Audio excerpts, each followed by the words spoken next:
قرآني قرآني في قلبي دوما يغمرني من فيض ضياء.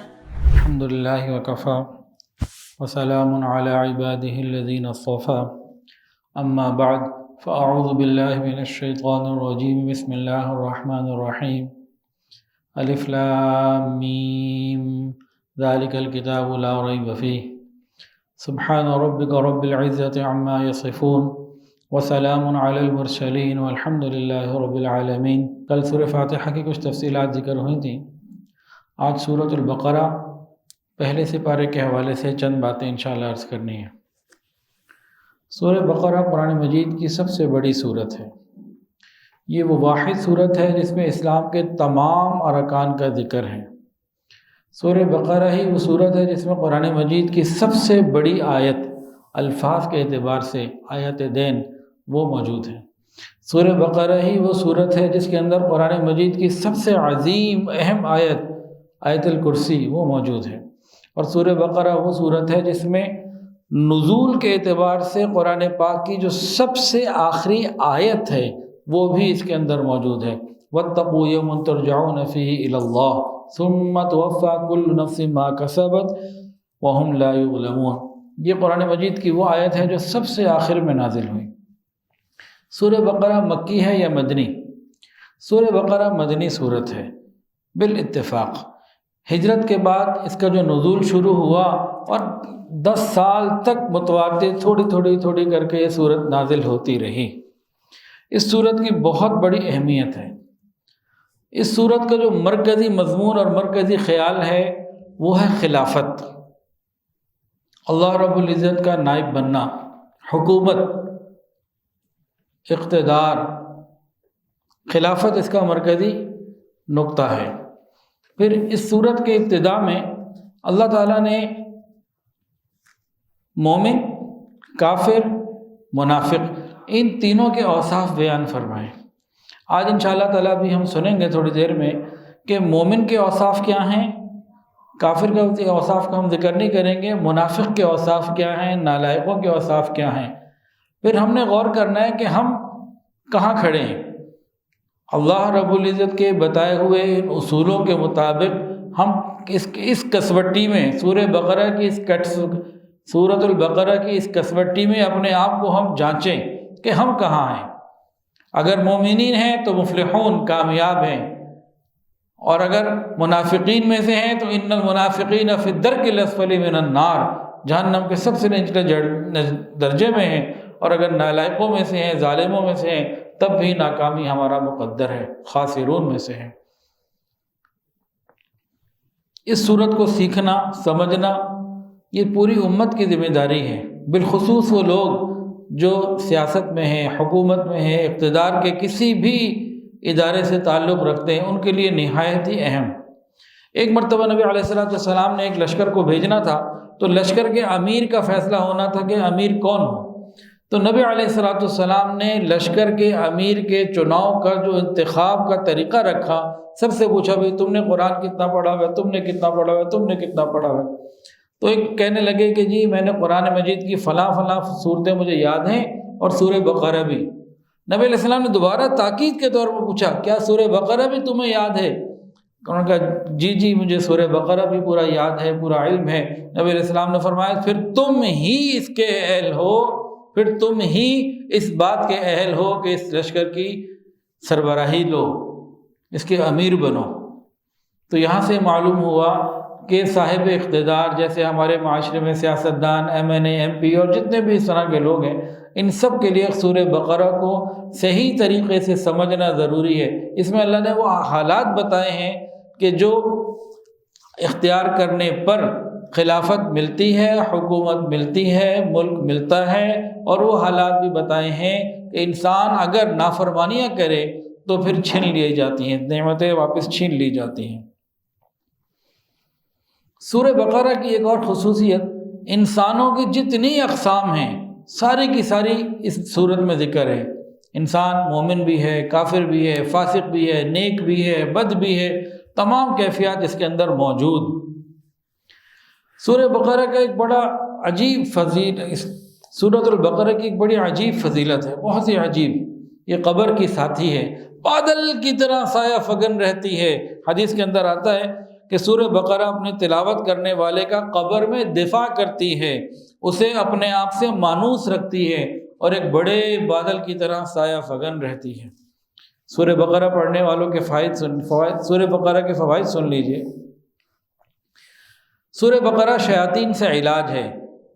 ابو ہریرہ رضی اللہ عنہ سے روایت ہے، نبی علیہ الصلوۃ والسلام نے ارشاد فرمایا، اپنے گھروں کو قبرستان مت بناؤ، بلا شبہ شیطان ایسے گھر سے فرار ہو جاتے ہیں جس گھر میں سورہ بقرہ کی تلاوت کی جاتی ہے. ایک روایت کے اندر آتا ہے، جس نے اپنے گھر میں دن کے وقت میں سورہ بقرہ کی تلاوت کی 3 دن تک شیطان اس کے گھر میں نہیں آئے گا، اور جس نے رات کے وقت میں سورہ بقرہ کی تلاوت کی 3 راتوں تک شیطان اس کے گھر میں نہیں آئے گا. تو سورہ بقرہ کا بڑا ہی خصوصی فائدہ ہے. جادو، جنات، شیاطین، اوپری اثرات، بری چیزوں سے، ہر چیز سے حفاظت کا ایک بہترین اور مجرب عمل ہے. سورہ بقرہ جادو کا توڑ بھی ہے. سنیے اور دل کے کانوں سے سنیے. صحیح ابن حبان کی روایت ہے، نبی علیہ الصلوۃ والسلام نے ارشاد فرمایا، سورہ بقرہ کی تلاوت اپنے اوپر لازم کر لو، سورہ بقرہ کی تلاوت اپنے اوپر لازم کر لو، کیونکہ اس کا پڑھنا برکت ہے اور اس کا چھوڑ دینا حسرت ہے، اور اہل باطل جادوگر اس کا مقابلہ کرنے کی صلاحیت ہی نہیں رکھتے. جادوگر اس کا مقابلہ کرنے کی صلاحیت ہی نہیں رکھتے. اللہ کے محبوب نے ہمیں ہر بات بتا دی ہے. ہمیں ادھر ادھر بھٹکنے کے بجائے، لوگوں کے پاس جا کے تعویذ لینے کے بجائے سورہ بقرہ کی تلاوت پابندی سے گھر میں کرنے کی ضرورت. اب بعض لوگ پوچھتے ہیں جی اتنی بڑی سورت پڑھنا مشکل، تو کیا ریکارڈنگ لگا دیں؟ جی آپ ریکارڈنگ لگا دیں، پھر جو ٹیپ ریکارڈر کے اوپر یا اس موبائل کے اوپر جو جنات ہیں نا وہ دور ہو جائیں گے. اپنے جنات دور کر رہے ہیں تو خود پڑھنا پڑے گا. سننے کا فائدہ اپنی جگہ بہرحال ہے، اس کے تو انکار نہیں کر سکتے، لیکن جو پڑھنے کا فائدہ ہے وہ سننے کا نہیں ہو سکتا. سورہ بقرہ کے پڑھنے سے فرشتوں کا نزول ہوتا ہے. اسید بن حضیر رضی اللہ تعالی عنہ فرماتے ہیں کہ ایک رات وہ سورہ بقرہ کی تلاوت کرتے رہے اور فرشتوں کا نزول اس طریقے سے ہوا کہ ان کا گھوڑا قریب میں بندھا ہوا تھا، وہ بدکنے لگا. آپ نے تلاوت آہستہ کر دی، وہ نارمل ہو گیا. پھر آپ نے تلاوت اونچی کی، پھر وہ بدکنے لگا. ساری رات یہ سلسلہ چلتا رہا. نبی علیہ السلام کو صبح انہوں نے بتایا. نبی علیہ السلام نے فرمایا کہ اگر تم یہ تلاوت کرتے رہتے، آج مدینہ کے لوگ فرشتوں کو اپنی آنکھوں سے دیکھ لیتے. تو سورہ بقرہ کی تلاوت سے فرشتوں کا جو ہے ورود ہوتا ہے، گھر میں آتے ہیں. سورہ بقرہ کی ایک بہت ہی خاص فضیلت کہ اس کی جو آخری 2 آیت ہیں، آمن الرسول بما انزل الیہ من ربہ والمؤمنون سے آخر سورت تک، یہ 2 آیتیں اللہ تعالیٰ کے خاص خزانوں میں سے ہیں. خاص رحمت اس امت کے لیے ہے. نبی علیہ السلام نے ارشاد فرمایا کہ جس نے سورہ بقرہ کی ان آخری 2 آیتوں کو رات کے وقت تلاوت کر لیا وہ اسے کافی ہو جائیں گی. آقا نے فرمایا کافی ہو جائیں گی. بھئی کس چیز سے کافی ہو جائیں گی؟ ارے بھائی شیطان کے شر سے کافی ہو جائیں گی، ہر قسم کے شرور سے کافی ہو جائیں گی، اور اجر و ثواب میں بھی کافی ہو جائیں گی، ہر جگہ انشاءاللہ تعالیٰ کافی ہو جائیں گی. تو رات کو سورہ بقرہ کی آخری 2 آیتیں پڑھ کے سونا، یہ ایک حدیث کے اندر آتا ہے جو یہ عمل نہیں کرتا وہ بیوقوف ہے. ایک صحابی کا قول ہے، یہ حدیث کی بہرحال اس کے اندر یہی ہے کہ انسان کی بیوقوفی کے لیے کافی ہے کہ وہ رات کو سورہ بقرہ کی آخری 2 صورتوں کو نہ پڑھے، 2 آیتوں کو نہ پڑھے. سورہ بقرہ کا موضوع کیا ہے، اور ہم اپنے آپ کو اس کسوٹی پر دیکھیں کہ اللہ تعالیٰ نے سورہ بقرہ میں ہماری پہچان کے لیے کیا علامات بیان کی ہیں. سورہ بقرہ کا مرکزی موضوع سنیے اور دل کے کانوں سے سنیے، خدا کی زمین پر خدائی نظام کا قیام. سورہ بقرہ کا مرکزی موضوع خدا کی زمین پر خدائی نظام کا قیام ہے، اور عمومی مضامین تو اس میں بہت ہیں. اللہ رب العزت نے خلافت کے 3 نمونے موجودہ دور کے تمام امت کے حکمرانوں کے لیے اس میں بیان فرمائے ہیں. موجودہ دور ہی نہیں، قیامت تک آنے والے تمام اہل اقتدار کے لیے اس میں نشانیاں ہیں. خلافت عرضی کے 3 نمونے بیان کیے۔ پہلا حضرت آدم علیہ السلام کا، اس قصے میں تفصیل تو بہت ہے، مرکزی خیال اس کا یہ ہے کہ جب آدم علیہ السلام کو خلافت دے دی گئی تو شیطان نے پورا زور ان کے خلاف لگا دیا۔ تو یہاں یہ بتایا جا رہا ہے حکمرانوں کو، خلفاء کو، کہ دیکھو اگر تم دنیا میں رہ کر اللہ کی خلافت کا نظام قائم کرنا چاہتے ہو تو شیطان اور اس کا لشکر تمہارے پیچھے بھی پڑے گا، تمہیں ان سے بچنا ہوگا اور اللہ تعالیٰ سے تعلق کو مضبوط کرنا ہوگا۔ ایک مثال تو یہ ہے۔ دوسری بات جو اللہ تعالیٰ نے سمجھائی خلافت عرضی کے دوسرے نمونے کے طور پر، بنی اسرائیل کا بہت تفصیل سے ذکر کیا، جس میں بنی اسرائیل کے اوپر جو بے شمار انعامات ہوئے ان کو ذکر فرمایا، پھر ان کی نافرمانیوں کے بعد ان کو نااہل قرار دیا گیا۔ ان کو نااہل نیب نے قرار نہیں دیا، ان کو نااہل ان کی نافرمانیوں نے قرار دیا، اللہ تعالیٰ نے ان کا حکم نافرمانی کا لگا دیا۔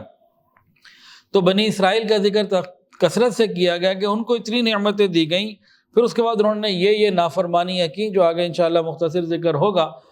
تو فرمایا کہ دیکھو تم زمین پر اللہ کی خلافت کا نظام قائم کرنا چاہتے ہو تو بنی اسرائیل کی اتنا نعمتیں تمہیں بھی دے دی گئیں، اب اگر تم نے وہی کیا جو انہوں نے کیا تھا تو تمہارا بھی کوئی حق نہیں رہے گا۔ اور ہم نے وہی سب کچھ کیا، اور آج 57 ملک مسلمانوں کے مل کر ذلیل و رسوا ہو رہے ہیں، اور ہمارے مسلمانوں کو فلسطین میں گاجر مولی کی طرح شہید کیا جا رہا ہے اور کوئی آواز اٹھانے والا بھی نہیں۔ تیسرا نمونہ سورہ بقرہ میں خلافت عرضی کا حضرت ابراہیم علیہ السلام کا ہے۔ فرمایا کہ یہ خلافت کا اس امت کے لیے بہترین نمونہ ہے، مکمل کامل سپردگی اللہ کے دربار میں۔ تو یہ تینوں نمونے ذکر کرنے کا مقصد یہ ہے کہ اگر ہم خدائی خلافت کا نظام اور قیام چاہتے ہیں تو ہمیں ان واقعات کے ضمن میں ہونے والی غلطیوں کوتاہیوں سے بچنا ہوگا جو انسان کو خلافت سے محروم کر دیتی ہیں۔ تو خلافت کے بارے میں تفصیل بتائی گئی، سمجھائی گئی۔ دوسرا، اس کے بعد جتنے بھی ضرورت کی امت کے معاملات تھے وہ اس میں سمجھا دیے گئے بڑی تفصیل کے ساتھ۔ یاد رکھیے کہ سورہ بقرہ کا نزول کب شروع ہوا؟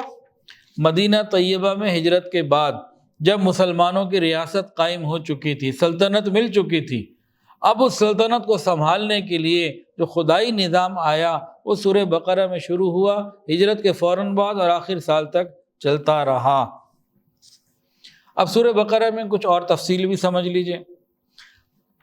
انسان نے اللہ سے مانگا سورہ فاتحہ میں اہدنا الصراط المستقیم۔ علماء نے فرمایا کہ سورہ فاتحہ لا الہ الا اللہ ہے، سورہ بقرہ محمد الرسول اللہ ہے۔ سورہ فاتحہ لا الہ الا اللہ، سورۃ البقرہ محمد الرسول اللہ۔ تو اس میں انسان نے مانگا تھا اہدنا الصراط المستقیم، اللہ مجھے سیدھا راستہ دکھا دیجئے، مستقیم راستہ عطا فرما دیجئے۔ تو آگے اللہ تعالیٰ نے جب مستقیم راستہ عطا فرمایا تو سب سے پہلے تو یہ فرمایا لا ریب فیہ، کہ دیکھو تمہارے مانگنے پر تمہیں سیدھا راستہ دکھایا جا رہا ہے، سب سے پہلے تو اپنے دماغ کو ٹھیک کر لو، اس میں کوئی شک نہیں ہے۔ تو جن کی عقل ٹھیک ہوتی ہے ان کو قرآن پاک میں کوئی شک نظر نہیں آتا، شبہ نہیں آتا۔ ہاں عقل خراب ہو تو قرآن میں انہیں غلطیاں نظر آتی ہیں۔ تو سب سے پہلے تو یہ دماغ دیا گیا، یہ سوچ دی گئی کہ دیکھو اس میں شک مت کرنا۔ اس کے بعد فرمایا ھدی للمتقین، ہدایت ویسے تو سب کے لیے ہے لیکن جو طلب کرنے والے ہیں خاص نفع انہی کو ملتا ہے۔ ہدایت سے مفید وہی ہوتے ہیں، مستفید وہی ہوتے ہیں جو سچی طلب رکھنے والے ہوتے ہیں۔ لہٰذا ھدی للمتقین، یہ جو ہدایت ہے جو تم نے سورہ فاتحہ میں مانگا تھا، یہ سارا قرآن وہی ہے، اس کے لیے تقوی اختیار کرو۔ تو سب سے پہلے اللہ رب العزت نے مومنین کی 5 صفات سورۃ البقرہ میں ارشاد فرمائیں۔ ہمیں یہ دیکھنا ہے کہ صفات ہمارے اندر ہیں کہ نہیں، اور ہیں تو کس درجے تک ہیں۔ اولئک هم المفلحون، کامل کامیابی کے لیے ان 5 صفات کا بہترین طریقے سے ہمارے اندر ہونا موجود ہے، جیسا کہ صحابہ کرام کے اندر تھا۔ وہ کون سی 5 باتیں؟ ایمان بالغیب، نماز کو قائم کرنا، انفاق فی سبیل اللہ، قرآن اور پرانی ساری کتابوں کے اوپر ایمان لے کر آنا، اور آخرت پر ایمان لے کر آنا۔ یہ 5 باتیں ہیں۔ پہلی بات ایمان بالغیب، بن دیکھے ایمان لانا۔ اللہ رب العزت کی ذات پر، اللہ تعالیٰ کے احکامات پر، نبی علیہ الصلاۃ والسلام کی تمام تعلیمات پر ایمان لانا، یہ ہمارے لیے انتہائی ضروری بنیادی چیز ہے۔ ہم نے اللہ تعالیٰ کو نہیں دیکھا، فرشتوں کو نہیں دیکھا، جنت کو نہیں دیکھا، جہنم کو نہیں دیکھا، مرنے کے بعد کے حالات جو ہمیں آج معلوم ہیں، قیامت کے دن، یہ سب کچھ نہیں دیکھا، لیکن ان کے اوپر یقین رکھنا کہ جو اللہ کے اور اس کے رسول کی تعلیمات ہیں، احکامات ہیں، بالکل ٹھیک ہیں، قطعی طور پر، یقینی طور پر، پہلی بات۔ دوسری بات، وَيُقِيمُونَ الصَّلَاةَ، نماز کی پابندی، نماز کو قائم کرنا، نماز پڑھنا نہیں، نماز کو قائم کرنا۔ اس کی مکمل تفصیلات ہیں، باجماعت مردوں کے لیے نماز پڑھنا، خشوع خضوع کے ساتھ، شوق کے ساتھ پڑھنا، ہر نماز کو اس کے وقت پہ پڑھنا، ادائیگی کا اہتمام کرنا، خود بھی پڑھنا، اوروں کو بھی لے کر آنا، سمجھ کے پڑھنا، اہتمام سے پڑھنا، تو نماز کو صحیح طریقے سے قائم کرنا۔ تیسری بات، انفاق فی سبیل اللہ، وَمِمَّا رَزَقْنَاهُمْ يُنْفِقُونَ، اور اپنے مالوں میں سے اللہ تعالیٰ کے لیے خرچ کرتے ہیں، مال تو اللہ نے دیا، تو خوب اللہ کے راستے، اس میں زکوٰۃ، صدقات، خیرات اور رشتہ داروں کے حقوق اور ساری چیزیں شامل آ جاتی۔ ایمان کے بعد دو اعمال کا ذکر ہے، ایمان کے بعد دو اعمال، نماز اور انفاق، یعنی نماز میں بدنی عبادات آ گئیں، انفاق میں مالی عبادات آ گئیں، کہ ایمان لانے کے بعد یہ بندہ ایسا ہے جو جان اور مال سے اللہ کے حکم پہ چلنے والا ہے۔ تیسری صفت جو بتائی، چوتھی صفت جو بتائی، وہ کیا ہے؟ قرآن مجید اور تمام سابقہ کتابوں پر ایمان لانا۔ والذین یؤمنون بما انزل الیک وما انزل من قبلک، کہ ایمان والے اس بات پر ایمان رکھتے ہیں، جو نیک متقی لوگ ہیں، کہ جو اللہ کے نبی صلی اللہ علیہ وآلہ وسلم پہ قرآن مجید نازل ہوا، اس پہ بھی ایمان اور یقین، اور پچھلی تمام کتابوں اور صحائف کے اوپر ایمان اور یقین، سب پر اوپر ایمان لانا، سب پہ ایمان لانا۔ ہاں، یہ ایک الگ بات ہے کہ گزشتہ کتابوں میں تحریف کر دی گئی، جو ہمارے علم میں ہے، خود قرآن نے ہمیں بتایا، لیکن ان پر ایمان لانا ضروری ہے کہ وہ اللہ کی طرف سے نازل ہوئی تھیں، اور قرآن مجید کے آنے کے بعد خود قرآن کے اندر یہ حکم کہ پچھلی کتابیں منسوخ، اب قرآن پر ہی عمل کرنا ہے، تو ایمان تمام کتابوں پہ لانا ہے، لیکن عمل قرآن مجید پہ کرنا ہے۔ اچھا، یہیں اسی آیت میں ختم نبوت کا مسئلہ اللہ تعالیٰ نے بالکل حل کر فرما دیا۔ کیا فرمایا؟ والذین یؤمنون بما انزل الیک وما انزل من قبلک، ایمان لانا ہے جو نبی علیہ السلام پہ نازل ہوا، جو ان سے پہلو پہ نازل ہوا، یعنی بعد کا تو کوئی ذکر ہی نہیں کیا نا اللہ نے۔ اگر بعد میں بھی کسی چیز کا اللہ تعالیٰ نے نزول کرنا ہوتا تو یہ بات کہی جا سکتی تھی، وما انزل من قبلک وبعدک وما انزل من بعدک، ایسا تو کوئی بات ہی نہیں۔ تو نبی علیہ الصلوۃ والسلام پر اور ان سے پہلے جو کتابیں نازل ان پر ایمان لانا، اس کے بعد تو کوئی چیز ہے ہی نہیں۔ یہ جو قادیانی کہتے ہیں میرے پاس وحی آتی تھی اور فرشتے کا نام ٹیچی ٹیچی تھا، تو یہ سب جھوٹی باتیں ہیں، تو اللہ ہماری حفاظت فرمائیں۔ پانچویں صفت، آخرت پر ایمان۔ کیسا ایمان؟ وبالآخرۃ ہم یوقنون، صرف زبانی کلامی یا عام درجے کا ایمان نہیں، یقین رکھنے کے درجے کا ایمان، کہ اللہ کے سامنے جیسے کہ پیش ہیں اور پورا نقشہ سامنے ہو۔ یہ پانچ صفات اگر ہیں تو اللہ فرماتے ہیں اولئک علی ھدی من ربہم واولئک ھم المفلحون، کہ اگر یہ پانچ صفات ہوئیں تو کامیابی تمہارا استقبال کرے گی۔ تو انسانوں کی تین اقسام بتائیں اس میں، ایک مومنین، اس کے بعد کافروں کی بتائی گئی، اس کے بعد منافقین کی بتائی گئی۔ تو کافر ہے، اس کے بارے میں ہم ذکر نہیں کرتے، وقت بھی تھوڑا ہے۔ اب منافقین کی جو پانچ بیماریاں بتائی گئی ہیں، بھئی مومن کی تو صفات ہے، مومن منافق کی صفات تو نہیں کہیں گے، بیماریاں کہیں گے، وہ سمجھ لیں، کیا ہی خدا نہ خواستہ وہ ہمارے اندر تو نہیں ہے، اس کو ہمیں دیکھنا ہے۔ اچھا، ایک اور بات، کافر اور منافق کے درمیان فرق کیا ہے؟ ایمان والا تو وہ ہے جو اللہ اور اس کے رسول پر ایمان رکھتا ہے، دین کی تمام ضروریات پر ایمان رکھتا ہے، تو لیکن جو کافر اور منافق ہیں، ان میں کیا فرق ہے، اس کو سمجھ لیجئے۔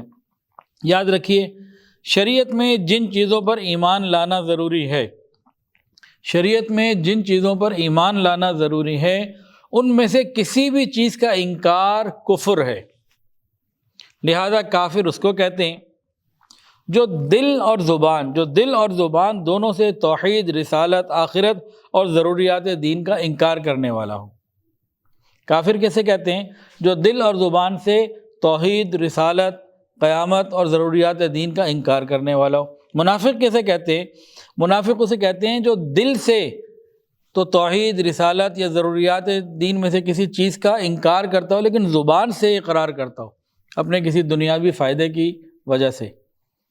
تو کافر اور منافق میں یہ فرق ہے۔ کافر ظاہر باہر ایک ہی ہوتا ہے، منافق اندر سے انکار کرنے والا اور زبان سے قبول کرنے والا ہوتا ہے۔ اب منافقین کی جو 5 بیماریاں اللہ نے خود بیان فرمائی ہیں، وہ پہلی بیماری کیا ہے؟ یہ جھوٹے دعوے کرتے ہیں۔ یہ جھوٹے دعوے کرتے ہیں۔ منافقین کی ایک عام عادت ہوتی ہے، ان کے دعوے جھوٹے ہوتے ہیں۔ وَمِنَ النَّاسِ مَن يَقُولُ آمَنَّا بِاللَّهِ وَبِالْيَوْمِ الْآخِرِ وَمَا هُمْ بِمُؤْمِنِينَ کہ منافقین جھوٹے دعوے کرتے ہیں، جھوٹے نعرے لگاتے ہیں، کہتے ہیں ہم مومن ہیں لیکن حقیقت میں مومن نہیں۔ تو جھوٹے نعرے لگانے والے یہ منافقین کی صفت میں سے ہوتے ہیں۔ منافقین کی دوسری بیماری، ان کے اندر روحانی امراض ہوتے ہیں۔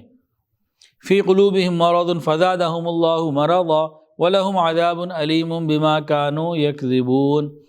یہ روحانی طور پر بیمار ہوتے ہیں اور ان کا مرض بڑھتا چلا جاتا ہے۔ باطنی بیماریاں ان کے اندر ہوتی ہیں اور باطنی بغض ان کا بڑھتا چلا جاتا ہے۔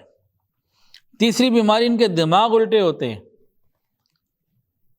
یہ بات کو سمجھتے نہیں ہیں۔ وَإِذَا قِيلَ لَهُمْ لَا تُفْسِدُوا فِي الْأَرْضِ قَالُوا إِنَّمَا نَحْنُ مُصْلِحُونَ۔ ان کو کہا جائے زمین پہ فساد نہ بچاؤ، کہتے ہیں ہم تو اصلاح کر رہے ہیں۔ ان کو کہا جائے خون ریزی کیوں کرتے ہو، کہتے ہیں ہم تو دہشت گردوں کے خلاف لڑ رہے ہیں۔ ان کو کہا جائے کہ فلسطین میں شہید ہونے والے معصوم بچے ہیں، دہشت گرد نہیں ہیں، وہ اس بات کو سمجھنے کے لیے تیار ہی نہیں ہوتے۔ یہ منافقین کی نشانیوں میں سے ہوتی ہے۔ چوتھی بیماری جو منافقین کی ہے، غور کیجئے کہیں ہمارے اندر تو نہیں؟ بہت توجہ سے سننے والی بات ہے۔ منافقین کی چوتھی بیماری جو اللہ تعالیٰ نے قرآن میں بیان فرمائی، نیک لوگوں کو برا بھلا کہنا، نیک لوگوں کو برا بھلا کہنا، ان کو گالیاں دینا، ان کو حقیر سمجھنا، یہ منافقین کی نشانی ہے۔ علماء کرام کو برا بھلا سمجھنا، جیسے کہ انہوں نے صحابہ کرام کو برا سمجھا۔ جب ان سے کہا جاتا ہے آمنو کما آمن الناس، کہ صحابہ کی طرح ایمان لاؤ، کہتے ہیں انؤمنو کما آمن السفہاء، ان بیوقوفوں کی طرح۔ تو وہ اپنے آپ کو بڑا عقل مند سمجھتے ہیں اور دیندار طبقے کو بیوقوف سمجھتے ہیں۔ یہ منافقین کی بیماری جو قرآن میں اللہ نے بیان فرمائی۔ اور آج ہم دیکھیں کہ اکثر دنیا دار طبقہ جو بہت دنیاوی تعلیم حاصل کر چکا، ان میں ایک بہت بڑا طبقہ وہ اسی صفت کو اپنے اندر اپنائے ہوئے ہے۔ اور یہاں یہ بھی پتہ لگا صحابہ کرام ہی معیار حق ہیں۔ منافقین کی پانچویں بیماری، یہ دو رنگے ہوتے ہیں، دو رخی پالیسی۔ یہ مسلمانوں کے ساتھ ہوتے ہیں تو ان کا کہتے ہیں ہم تمہارے ساتھ ہیں، جب اپنے لوگوں میں جاتے ہیں تو کہتے ہیں وہاں تو ویسے مذاق کر رہے تھے، ٹھٹا کر رہے تھے، ان کے ساتھ تھوڑی ہم تو تمہارے ہیں۔ تو یہ ان کی منافقین کی 5 نشانیاں قرآن مجید نے بتائیں، اور بتایا کہ اللہ فرماتے ہیں کہ انہوں نے بہت بڑا گھاٹے کا سودا کیا۔ اچھا جی، ایک ہے فاسق، بہت بڑا گناہ گار، فسق کرنے والا، اس کی 3 نشانیاں اللہ نے بیان فرمائیں۔ مومنین کی 5 نشانیاں بتائیں، منافقین کی 5 بیماریاں بتائیں، اور فاسق کی بھی 3 نشانیاں اللہ تعالیٰ فرماتے ہیں۔ یہ فاسق کون ہوتے ہیں؟ پہلی بات، یہ وعدہ خلاف ہوتے ہیں۔ فاسق کون ہوتے ہیں؟ پہلا جو اللہ نے بتایا، یہ وعدہ خلاف ہوتے ہیں۔ الذین ینقضون عہد اللہ من بعد میثاقہ، یہ اللہ تعالیٰ سے وعدے کو بھی توڑ دیتے ہیں۔ دوسری نشانی بتائی، قطع تعلقی کرتے ہیں، جن سے جوڑنے کا اللہ نے حکم دیا، رشتہ دار ہیں اور لوگ ہیں، ان سے توڑتے ہیں۔ یہ قطع تعلقی کرنا یہ فاسقین کی نشانی ہے۔ وَيَقْطَعُونَ مَا أَمَرَ اللَّهُ بِهِ أَن يُوصَلَ، اور تیسری نشانی، ان کی طبیعت کے اندر فساد ہوتا ہے، یہ زمین میں فساد کرتا ہے۔ دیکھیں، جو انسان نہ اللہ کے حقوق پورا کرے، نہ اللہ کے بندوں کے حقوق کو پورا کرے، پھر فساد ہی ہونا ہے، اور کیا ہونا ہے؟ تو یہ فساد پیدا کرنے کی طرف لگے ہوئے ہوتے ہیں، ان کے اندر فساد ہی فساد ہوتا ہے۔ آگے بہت اور تفصیلات ہیں سورہ بقرہ میں اس میں، تاہم جو ہمارے سے متعلق ہیں اور ہمیں جس سے عبرت حاصل کرنی چاہیے، ان باتوں کی طرف ہم زیادہ توجہ کر رہے ہیں کہ کم وقت میں زیادہ بات سمجھ میں آ جائے۔ سورہ بقرہ میں آیت نمبر 63 سے لے کے 74 تک بنی اسرائیل کی مختلف نالائقیوں کا ذکر کیا گیا۔ کیا یہ نالائقیاں ہمارے اندر تو نہیں؟ میں بھی بیان کروں گا تو مجھے اور آپ کو، ہم سب کو یوں محسوس ہو جائے گا کہ یہ نالائقیاں بدرجہ اتم بڑے اچھے طریقے سے ہمارے اندر ہیں، کوٹ کوٹ کے بھری ہوئی ہیں۔ بہت تھوڑے لوگ ہیں جن کے اندر یہ نالائقیاں نہیں ہیں۔ آج امت کی خرابی اور پریشانی کی وجہ ہی یہی ہے کہ ہم نے وہ تمام بیماریاں جو بنی اسرائیل میں تھیں، جن کی وجہ سے ان کو خلافت سے محروم کر دیا گیا، وہ ہمارے اندر ساری کی ساری موجود ہیں۔ اللہ مجھے، آپ کو، ہم سب کو توبہ کی توفیق عطا فرمائے۔ اچھا جی، وہ 3 نالائقیاں کون سی ہیں جو بنی اسرائیل میں تھیں، جو آج ہم میں نہیں ہونی چاہیے؟ پہلی بات، احکام خداوندی سے اعراض کرنا، جان چھڑانا، اللہ تعالیٰ کے احکامات پر عمل نہ کرنا بلکہ جان چھڑانے کے لیے راستے پیدا کرنا۔ دوسری بات، بہانے بنانا، حیلے کرتے رہنا مختلف جان چھڑانے کے لیے۔ اور تیسری بات، بلا وجہ بات کی بال کی کھال اتارنا، گہرائی میں اترنا اور بات سے بات بڑھانا۔ یہ 3 باتیں ان کے اندر، ان کی نالائقیاں اللہ نے بیان کی۔ اب ان کے واقعات سن لیجئے، پھر ساتھ ساتھ یہ کسوٹی چل رہی ہے، ہم اپنے آپ کو چیک کرتے رہیں ان قرآنی نشانیوں میں کہ ہم کہاں کھڑے ہیں۔ پہلی نالائقی کیا تھی؟ احکام خداوندی سے اعراض کرنا۔ بنی اسرائیل نے حضرت موسیٰ علیہ السلام سے کتاب کا مطالبہ کیا، اللہ تعالیٰ نے ان کو کتاب عطا فرما دی۔ جب کتاب لے کر آ گئے تو کہنے لگے ہمیں کیا پتا خدا نے دی ہے کہ نہیں، جھوٹ بول رہے ہو کوئی سچ۔ اب وہ 70 لوگوں کو لے کے گئے، اور جب ان کو معلوم ہو گیا کہ یہ سچ کہہ رہے ہیں تو 70 لوگ واپس آئے، آ کے کہتے ہیں جناب کتاب تو اللہ ہی کی ہے، لیکن اس میں تھوڑی سی ریلیکسیشن بھی ہے، ایسا بھی کوئی نہیں ہے کہ 100% ماننا ہے۔ عمل سے بھاگنے کے طریقے، آج کل کتنے لوگ ہیں جو دین سے بھاگنے کے، عمل سے بھاگنے کے طریقے نکالتے ہیں۔ ان کا ایک طریقہ ہے تو علماء تو ایسے ہی کہتے رہتے ہیں، کہاں لکھا ہے جی یہ، کہاں لکھا، کہاں لکھا ہے جی، وہ تم نے قرآن پڑھا ہے، حدیث پڑھی ہے، کیا پڑھا ہے، کہاں لکھا ہے، کس بنیاد پہ بات کر رہے ہو، کہاں لکھا ہے؟ اور جب لکھا ہوا دکھا دو کہتے ہیں جی تو ایسے ہی انہوں نے لکھ دیا۔ یہ اتنا زیادہ ہمارے معاشرے کے اندر ہے کہ ایک وہ جس کو قرآن پاک پڑھنا تو دور کی بات، نماز پوری نہیں آتی، دعائے قنوت نہیں آتی، اس کو معمولی جو ضرورت کی بنیادی چیزیں وہ بھی نہیں آتی، وہ بھی کہتے ہیں جی کہاں لکھا ہے، کون سے قرآن میں، کون سی حدیث میں، کہاں لکھا ہے جی، بتاؤ قرآن پاک میں کہاں لکھا ہے۔ یہ ہمارے معاشرے میں بہت زیادہ ہے۔ ہوتا کیا ہے، آپ عورتوں سے کہو، کالج کے لڑکوں سے، لڑکیوں سے کوئی بات، کہاں لکھا ہے جی؟ بھائی آپ نے قرآن پڑھا ہے، آپ نے کتنی حدیث کی کتابیں پڑھی ہیں جو آپ دعویٰ کر رہے ہیں کہ بتاؤ کہاں لکھا ہے؟ اور جب بتا دیا جائے تو کہتے ہیں نہیں بس یہ تو ایسی باتیں ہیں۔ تو یہ بنی اسرائیل کی صفت ہے جو ہمارے اندر بھرپور موجود۔ اب انہوں نے آ کے کہہ دیا جی ہاں کتاب تو اللہ کی ہے، لیکن بہرحال چلو ٹھیک ہے، جتنا عمل کرنا ہو کر لینا، نہیں کرنا ہو نہ کرنا۔ اللہ تعالیٰ نے بھی پھر ان کو سیدھا کرنے کے لیے کوہ طور ان کے اوپر کھڑا کر دیا۔ ہاں بھائی بولو، عمل کرنا ہے کہ نہیں؟ کہا جی اللہ کرنا ہے، کرنا ہے، کرنا ہے۔ پھر اللہ تعالیٰ نے ان کو ہٹا دیا کوہ طور کو، پھر اس کے بعد پھر انہوں نے عمل نہیں کیا، مختلف بہانوں سے اعراض ہی کرتے رہے۔ اب یہاں ایک سوال پیدا ہوتا ہے کہ کوہ طور ان کے اوپر کیوں بلند کیا گیا؟ وَإِذْ نَتَقْنَا الْجَبَلَ فَوْقَهُمْ، کیوں ان کے اوپر کیا گیا؟ کیا ان کو اللہ تعالیٰ زبردستی مسلمان بنانا چاہتے تھے؟ نہیں، لا اکراہ فی الدین، زبردستی مسلمان بنانے کا کوئی ارادہ نہیں تھا، لیکن مسلمانوں کو اپنے طریقے پر چلانے کا تو ارادہ ہے نا۔ ایک آدمی کہتا ہے میں فوج میں داخل ہونا چاہتا ہوں، اس نے جا کے آرمی میں، نیوی میں داخلہ لے لیا، اب جب داخل ہو گیا تو اس کو سارے احکامات ماننے پڑیں گے۔ وہ زبردستی تو داخل نہیں کرتے، لیکن داخل ہونے کے بعد تو ماننا ہے۔ اب لا اکراہ فی الدین کا لوگ بڑا غلط استعمال کرتے ہیں، انشاءاللہ اس پہ پھر کبھی بات ہوگی۔ تو جبراً مذہب تبدیل نہیں کیا جاتا، نہ کروایا جاتا، لیکن جو جس مذہب میں ہے اس مذہب کے لوگ اس کو فالو کروانے کی تو کوشش کرتے ہیں، تو یہ بات خالی۔ تو بہرحال پہلی بات نالائقی کیا؟ اللہ تعالیٰ کے احکام کو نہ ماننے کے حوالے سے بھاگنا، کسی بھی طریقے سے دوڑ لگانا، اعراض کرنا۔ دوسری بات، حیلے بنانا، بہانے بنانا، راستے نکالنا، اس میں بھی ہم پی ایچ ڈی کر چکے ہیں، جس پہ ان کو لعنت برسائی گئی، ہم اس پہ پی ایچ ڈی کر چکے ہیں۔ اللہ تعالیٰ نے یہودیوں کے ایک قوم پر، ایک علاقے پر جو ساحل کے پاس سے، ایک پابندی لگائی کہ ہفتے والے دن عبادت کرنی ہے اور اس دن کوئی روزگار اور مال نہیں کمانا، باقی کھاؤ کماؤ۔ اب ساتھ اللہ تعالیٰ نے امتحان بھی دیا ہفتے والے وہ تھے ماہی گیر اور ساحل پہ تھے، مچھلیوں کو شکار کرتے تھے، ان کا روزگار اس پہ تھا۔ اب ہفتے والے دن مچھلیاں آتی خوب زیادہ، باقی دنوں میں نہ آتی، مشہور واقعہ سب نے سنا ہوا ہوگا۔ اب انہوں نے ہیلے بہانے نکال کر اس کو پکڑنے کے راستے لیے، پھر اللہ تعالیٰ نے ان کو تباہ و برباد کر دیا اور ان کو خنزیر اور بندر بنا دیا، سور بنا دیا کہ ہیلے بنانا۔ یہ ان کی نالائقی تھی جو آج ہمارے اندر بھی موجود۔ تیسرا، اللہ تعالیٰ کے احکامات میں بے جا سوالات اور قیل اور قال کرنا، باریکیاں نکالنا، یہ ایسا کیوں ہے، یہ کیوں ہے، یوں کیوں نہیں، وہ کیوں نہیں، فلاں کیوں ہے، یہ کیا ہے، وہ کیا ہے، اس قسم کی باتیں اور بلا وجہ بال میں سے کھال نکالنا ہمارے اندر یہ بھی بہت زیادہ ہے۔ اب بنی اسرائیل کا وہ واقعہ کیا ہے؟ بنی اسرائیل، تاریخی روایات کے مطابق بنی اسرائیل میں ایک شخص تھا عامیل، امیر تھا، بے اولاد تھا، امیر تھا، بے اولاد تھا اور کنجوس تھا۔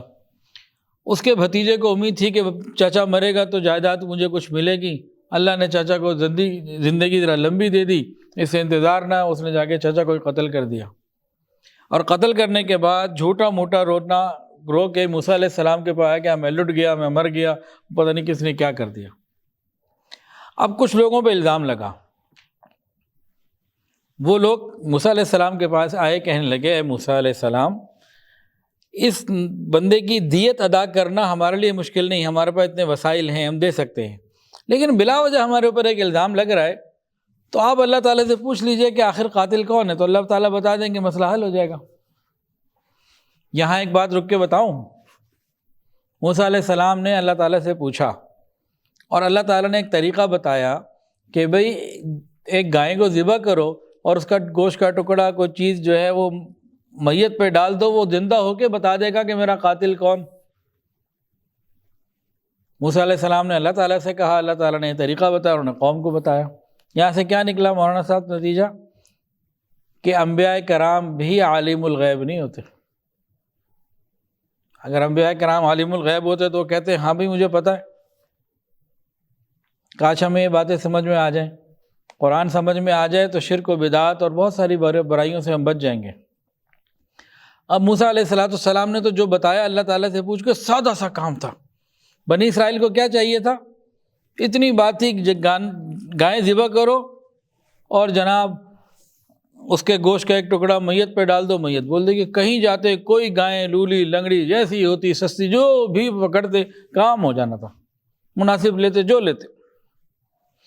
اب انہوں نے بال میں سے کھال نکالنی شروع کر دی، اس کا رنگ کیسا ہو، اس کی عمر کیسی ہو، اس کے پتہ نہیں، ایک سوال پھر دوسرا سوال پھر تیس سوال پر سوال کیے، اور جیسے جیسے سوال کرتے گئے اللہ تعالیٰ بھی اس کو پھر مشکل بناتے چلے گئے۔ فرمایا نہ زیادہ بوڑھی ہو نہ زیادہ جوان ہو، اب رنگ بھی بتایا کہ تیز زرد رنگ ہو، خوشکن ہو، دیکھنے میں بڑی خوبصورت ہو، اور وہ گائے ایسی ہو کہ کسی قسم کا کوئی عیب اس کے اندر نہ ہو، کوئی اس سے کام نہ لیا گیا ہو، کسی حل ول میں نہ جوتا گیا ہو۔ اب ساری نشانیاں بن گئی، اب پریشان، اب کیا کریں، خود اپنے اوپر مولی پریشانی۔ اب تلاش کرنے نکلیں تو وہ ایسی گائے نہ ملے جو صفات اللہ نے بتائی، خود ہی اپنے آپ کو لگایا۔ اچھا ہوا کیا؟ اب یہ نوجوانوں کے لیے سمجھنے کی بات ہے۔ ایک نوجوان تھا جو اپنی ماں کا خدمت گزار، وفادار، ماں سے محبت کرنے والا، ماں کا بڑا پیارا تھا۔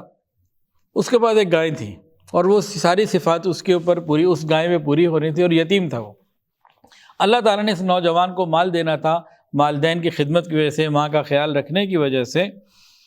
تو ہوا کیا، یہ پہنچے، یہ گائیں چاہیے، اس نے کہا میں نے تو بیچنی نہیں، کہا ہمیں تو چاہیے۔ اچھا یہ لے لو، ڈبل لے لو، 6 لے لو، 10 کے پیسے لے لو، 20 گنا لے لو۔ وہ پیشکش پہ پیشکش بڑھاتے ہیں کہ میں نے بیچنی نہیں، بھائی تم کیا کرنے آئے ہو، امی سے پوچھ کے بتاؤں گا۔ آخر سودا یہ ہوا، ایک جگہ ہے کہ گائے کے وزن کے برابر سونا دیا، اور ایک انہوں نے کہا کہ ہم گائے کا جو کھال اتاریں گے اس کھال کے اندر پورا سونا بھر کے تمہیں دیں گے، اتنا سونا دیں گے۔ تو پہلی دفعہ میں گائے لے لیتے تو ان کو چند روپوں میں مل جانی تھی اس زمانے میں، تو انہوں نے جناب منوں کو سونا دینا پڑا۔ تو یہ بنی اسرائیل کی بری عادت۔ یہاں آپ کو ایک بڑا خوبصورت واقعہ سناتے ہیں۔ آج کل بہت تھوڑے لوگ ہیں قرآن کو سمجھنے والے، دین کو سمجھنے والے۔ آج سے سینکڑوں سال پہلے عام آدمی بھی قرآن مجید کو سمجھتا تھا، ترجمہ سمجھتا تھا، عام گفتگو میں علمی اور دینی بات بہت غالب ہوتی تھی، علمی نکات آتے تھے۔ آج ہمارے ہاں یہ چیز نہیں ہے۔ اب ایک واقعہ، ایک سادہ سا واقعہ ہے لیکن غور کرنے والا ہے، اس زمانے میں کیسا قرآن کے ساتھ سمجھنے کا تعلق تھا۔ جیسے ہمارے یہاں لنک روڈ ہے، لبرٹی ہے، انارکلی ہے لاہور میں، کراچی میں طارق روڈ ہے، وغیرہ وغیرہ، مارکیٹیں ہیں، شاپنگ مال ہیں۔ تو اس زمانے میں ایک شخص مارکیٹ میں گیا ہوا تو اس کو جوتا لینا تھا، تو ایک دکان پہ گیا تو وہاں جوتے بڑے لگے ہوئے تو اس کو اچھے لگے، سمجھ میں آیا، تو ایک اس کو لیدر شو پسند آ گیا۔ تو اس نے پوچھا یہ کتنے کا ہے؟ تو جواب دینے والے نے بتایا کہ اتنے دینار یا درہم کا۔ یہ حیران ہو کے دیکھ اتنا مہنگا، ابھی بول نہیں رہا، دیکھ حیران ہے، کیا ہوا؟ دکاندار نے پوچھا بھی کیا ہوا، اتنا مہنگا؟ پھر کہنے لگا کیا بنی اسرائیل کی اسی گائے سے بنا ہوا ہے یہ لیدر اس گائے کا جو اتنا مہنگا ہے؟ اب ایک خریدار ہے، اس نے ریٹ کو جب دیکھا، انہوں نے کہا یہ موسیٰ علیہ السلام کی گائے کے چمڑے کا بنا ہوا ہے، یہ وہ والا لیدر استعمال کیا تو نے۔ اب اس دکاندار کو بھی غصہ آیا، کہنے لگا تم چلے جاؤ، تمہیں میں نے نہیں دینا، اگر تم مجھے وہ جتنے درہم مانگے ہیں اتنے ہی درہم تم مجھے وہ والے دو گے نا جو اصحاب کہف نے کسی کو دیے تھے، فَبْعَثُوا أَحَدَكُمْ بِوَرِقِكُمْ هَذِهِ إِلَى الْمَدِينَةِ، کہ جاؤ تم بازار سے سامان لے آؤ، تم وہ والے درہم بھی دو گے تب بھی تجھے نہیں، تم کو باہر نکلو۔ تو عام گفتگو میں قرآن مجید کی کیسے علمی اعتبار سے بات آ گئی، کاش ہمیں بھی قرآن سمجھ میں آئے۔ آگے اللہ تعالیٰ نے آیت نمبر 75 سے 80 تک 6 آیات میں یہودیوں کی 5 اور خرابیاں بیان کی ہیں، 5 گمراہ جماعتوں کا ذکر کیا ہے، یہودیوں کی 5 گمراہ جماعتیں، اور اللہ ہمیں معاف فرمائے، یہ 5 طبقات ہمارے اندر کہیں نہ کہیں کسی نہ کسی صورت میں ضرور موجود ہیں۔ اگر میں ان طبقات کا نام لوں اور کھول کے بیان کروں تو وہ لڑائی شروع ہو جائے، لیکن اللہ نے بیان کی اور ہمارے اندر موجود ہیں۔ ان 5 کا نام سن لیجئے: محرفین، تحریف کرنے والے، بدل ڈالنے والے، منافقین، جاہل مرید، اللہ تعالیٰ پر جھوٹ لگانے والے، جھوٹ بولنے والے، اور 5ویں صاحبزادگان۔ یہ 5 آج بھی موجود ہیں۔ ان 6 آیات میں سے پہلی آیت میں تو اللہ تعالیٰ نے اپنے محبوب کو بتایا کہ آپ ان یہودیوں سے امید لگائے بیٹھے ہیں، یہ ایمان لائیں گے، حالانکہ ان کے اندر یہ 5 برائیاں ہیں، گمراہیاں ہیں۔ پہلی بات، محرفین، کہ ان کی ایک جماعت اللہ تعالیٰ کے کلام یعنی تورات کو سن کر اور سمجھ کر بھی جانتے بوجھتے اس میں تحریف کرتی ہے، الفاظ اور معانی بدل دیتی ہے۔ اور آج ہمارے کتنے نام نہاد اسکالرز ہیں جو قرآن و حدیث کے الفاظ اور معانی اور ترجمے کو بدل دیتے ہیں۔ کوئی کہتا ہے شراب حرام نہیں ہے، کوئی کہتا ہے موسیقی حرام نہیں ہے، اور کوئی کہتا ہے چہرے کا پردہ نہیں ہے، کوئی کچھ کوئی کچھ کوئی کچھ۔ تو یہ محرفین ہمارے اندر بھی موجود۔ دوسری بات، منافقین، اللہ فرماتے ہیں کہ ان کی ایک جماعت کا یہ عالم ہے کہ یہ منافق ہیں، 2 رخی پالیسی۔ ایمان والوں کے ساتھ ہوتے ہیں تو کہتے ہیں ہم تمہارے ساتھ ہیں، وہاں سے اپنوں میں جاتے ہیں تو کہتے ہیں تمہارے ساتھ ہیں۔ آج دیکھیں علماء کے پاس کتنے ایسے لوگ ہیں، آتے ہیں نیک لوگوں کے پاس، جی ہم آپ کے ساتھ ہیں، کیا بات ہے آپ کی، اور جب واپس جاتے ہیں تو انہی کے خلاف باتیں کرتے ہیں اور عمل کرتے ہیں۔ تو یہ طبقہ بھی ہمارے اندر موجود۔ تیسری جماعت بہت ہی غور کرنے والی، جاہل مرید، کہ ایک جماعت ان پڑھ لوگوں کی بھی تھی یہودیوں میں جو کتاب اللہ کا علم نہیں رکھتے تھے، لیکن ان کے جو اس وقت کے 2 نمبر پیر تھے، علماء سو تھے، بس ان کے پیچھے چلتے تھے، گمانوں پہ، آرزوؤں پہ، حقائق کے بغیر بس چل رہے ہیں۔ یہ والا طبقہ بھی آج ہمارے اندر بہت زیادہ موجود ہے۔ ایک مرتبہ میں گاڑی میں بیٹھا ہوا شالمی دکان جا رہا تھا، بہت پرانی بات ہے، 20-22 سال ہو گئے ہوں گے۔ تو ایک ساتھی ساتھ بیٹھا ہوا تھا، میں نے اس کو کہا بھائی نماز پڑھ لو، نماز کی پابندی کر لو، پڑھ لیا کرو نماز، آگے موت آنی ہے، قبر ہے، تو نماز کی پابندی اچھی بات ہے۔ اس طرح کی بات ہو رہی تھی، کہنے لگا جی آپ فکر نہ کریں، میرے پیر صاحب نے 7 گریں لگائی ہوئی ہیں، مجھے کوئی ٹینشن نہیں، جنت میں مجھے وہی لے جائیں گے۔ یہ اس نے مجھے خود کہا۔ تو یہ جاہل مرید اس میں بھی تھے اور آج بھی ہیں۔ چوتھی بات، اللہ تعالیٰ پر جھوٹ بولنے والے۔ بنی اسرائیل میں ایسے بھی بدبخت لوگ تھے جو دین فروش تھے اپنے ہاتھ سے من گھڑت مسائل بنا کر اللہ کی طرف کہہ دیتے یہ اللہ کا حکم ہے. اور یہ بھی آج بہت کچھ ہو رہا ہے. من مرضی کا دین، من مرضی کے مسائل. اور عوام میں نوجوانوں کو لوگ بھی ایسے ہی چاہیے. وہ جلدی پاپولر ہو جاتے ہیں، ان کے ویوز بڑی جلدی بنتے ہیں، کیونکہ وہاں عمل کی بات نہیں ہوتی، وہاں تقوی کی بات نہیں ہوتی، چھوڑنے کی بات نہیں ہوتی. ہر جگہ آسانیاں دی جا رہی ہوتی ہیں، چلو ایسے بھی کر لو، ایسے بھی کر لو. اب ہمارے پاس آتے ہیں تو ہم بتاتے ہیں بھئی یہ حکم ایسے نہیں ہے، یہ ایسے ہے، یہ ایسے. کہتے ہیں جی آپ نے بڑا دین سخت بنایا ہوا. جی بھئی اللہ کا حکم، نبی کا طریقہ بتاتے ہیں. ہم نے تو دین نہیں بنایا، ہم تو علماء کرام دین، حضرت مولانا اشرف علی تھانوی رحمۃ اللہ علیہ فرماتے تھے علماء کرام دین بناتے نہیں، دین کی باتیں بتاتے ہیں. بنانے والوں سے تو بچنا ہے، بتانے والوں کی بات پر عمل کرنا ہے. تو یہ بتانے والے تو اللہ فرماتے ہیں کہ مفترین علی اللہ ہیں، اللہ پر جھوٹ باندھنے والے ہیں. جو دین میں من گھڑت بات بنائے گا یہ اللہ اس کے رسول پہ جھوٹ باندھنے والا ہے. پانچویں بات، صحابزادگان تھے ان کے اندر. آج بھی کتنے ایسے لوگ ہیں جو علم میں، عمل میں، تقوی میں صفر ہیں، لیکن باپ دادا کی نیکی، تقوی یا کوئی گدی یا کوئی ایسی چیز ان کے پاس ہے، وہ اپنے آپ کو سمجھتے ہیں جیسے بنی اسرائیل سمجھتے تھے نحن ابناء اللہ واحباؤہ، کہ جی بس ہمیں تو کچھ نہیں ہوگا اور ہم تو سیدھا جنت میں چلے جائیں گے. تو یہ پانچوں چیزیں آج ہمارے اندر موجود. بس آخری بات، وقت بہت زیادہ ہو چکا لیکن بہت اہم ترین بات ہے. وَلَن تَرْضَىٰ عَنْكَ الْيَهُودُ وَلَا النَّصَارَىٰ حَتَّىٰ تَتَّبِعَ مِلَّتَهُمْ. یہود و نصارہ کی پیروی، ان کی بات کو ماننا، ان کا ڈومور کہاں ختم ہوگا؟ پہلے ہمارے معاشرے میں ویلنٹائن ڈے کا نام تک نہیں تھا، اب وہ پاپولر ہو گیا. اب یہ وومن ڈے 8 مارچ شروع ہو گیا، یہ پاپولر ہوتا جا رہا ہے. اور اس طرح بے شمار بے حیائی اور بے دینی اور الحاد کی چیزیں شروع ہوتی چلی جا رہی ہیں. یہ سب ان کا ڈومور ہے. اور یہ کب مکمل ہوگا قرآن کے مطابق؟ یہ کب راضی ہوں گے؟ وَلَن تَرْضَىٰ حَتَّىٰ تَتَّبِعَ مِلَّتَهُمْ.